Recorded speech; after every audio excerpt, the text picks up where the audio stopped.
Welcome to the deep dive. Today we're tackling a really pivotal moment, the Council of Nicaea, 325 AD. Absolutely pivotal. If you want to get how early Christianity shifted from, well, a bunch of diverse groups into a more unified imperial force, this council is key. It really is. Yeah. But we should clarify something right off the bat. Okay. Nicaea didn't create Christianity. The faith was already about 300 years old by then. Right. It was more about That was consolidation definition. exactly. Consolidation is the word. The scene was set, just 12 years earlier. Constantine I had legalized Christianity with the Edict of Milan. 313 AD. Yep. But that legalization kind of brought all the internal disagreements out into the open. So the big threat wasn't external anymore. It was internal fighting. Precisely. The Arian controversy, this major theological dispute, it wasn't just academic. It was causing real civil unrest. And Constantine couldn't have that. Our sources mention it caused popular ridicule. Bad for imperial stability. Absolutely. He needed order, uniformity. So he calls the first universal council. The first ecumenical council. Right. And this one meeting, it really drove massive changes in, I'd say, 3 core areas. Okay, what are they? Doctrinal standardization, getting the beliefs straight. Then structural codification, organizing the church. And finally, political entanglement, a big one. The church and state getting tied together. Okay, let's unpack that first pillar. The doctrine. The main fight was about who Jesus Christ actually was, right? Yes. It's centered on Arius. He was a popular priest from Alexandria. And his view was subordinationism, is that the term? Ontological subordinationism, yeah. Basically, he argued the Son, Christ, was secondary to the Father, not quite divine in the same absolute way. Why? What was his reasoning? Well, Arius felt he had to protect the absolute uniqueness and transcendence of God the Father. For him, that meant the Son couldn't be co-eternal with the Father. Leading to that really provocative quote. There was a time when he did not exist. That's the one. It implies Christ was a created being. A magnificent one, sure, but created nonetheless. Oh, okay. So the council had to respond forcefully. They did. They needed a clear, non-negotiable term. They adopted the Greek word homoousios, Meaning? of one substance, or of the same essence. It declared that the Son shares the exact same divine nature as the Father. Not similar, but the same. And this wasn't just a suggestion, was it? Not at all. This elevated what we call high Christology, the view of Christ's full divinity, into mandatory official orthodoxy, empire-wide.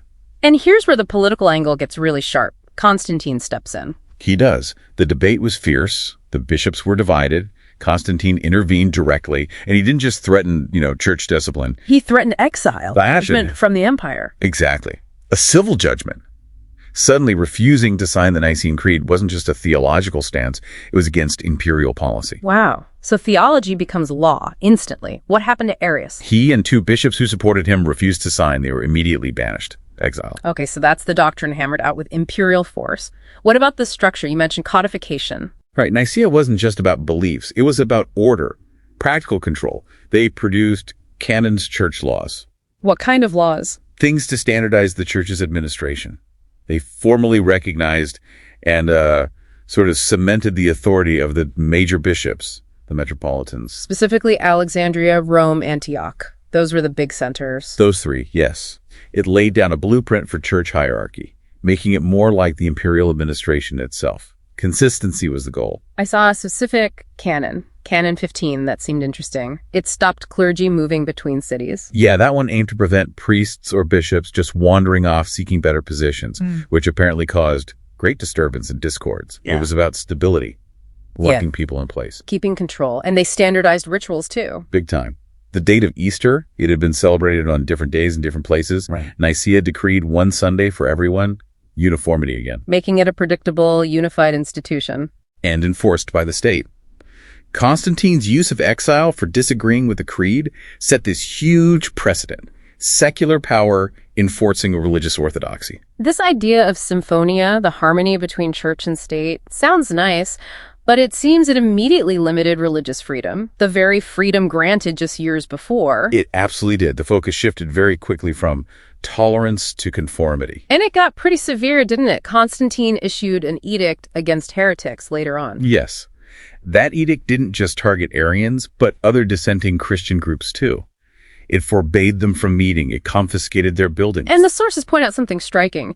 This edict treated these Christian dissenters more harshly than it treated traditional pagans. Which tells you everything. Internal unity, conformity to the Nicene standard, was now paramount for imperial stability, more important than dealing with paganism, apparently.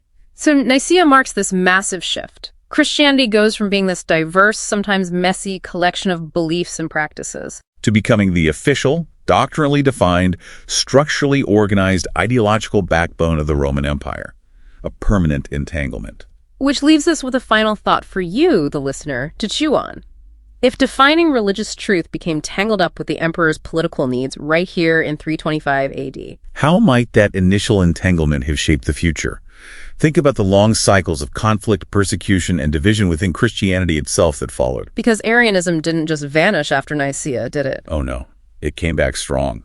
Emperors changed their minds, favored Arian bishops, and then Nicene believers faced persecution themselves.